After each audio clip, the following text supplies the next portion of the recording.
আমি সৌদি আরব ভ্রমণ করতে গেছি।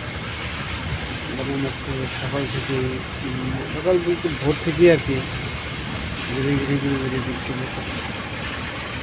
তো এই শীতের মধ্যে আসলে এখানে যে পরিমাণ ঠান্ডা, বরঞ্চ ফেব্রুয়ারি মাসের আজকে কয় তারিখ? ফেব্রুয়ারি মাস আছে 7 তারিখ, কিন্তু শীত, তারপরে দেখেন বৃষ্টি। এখানে যারা পুরনো তারা বলে যে আসলে সৌদি আরবে বৃষ্টি হয় শীতের সময়, গরমের সময় বলে বৃষ্টি হয় না, প্রচুর গরম পড়ে এখানে। যে পরিমাণ গরমে হয় সৌদিতে, ঠিক সেই পরিমাণেই তাপমাত্রা ঠান্ডা এরকম হয়। তো বৃষ্টি পড়তেছে গুড়ি গুড়ি।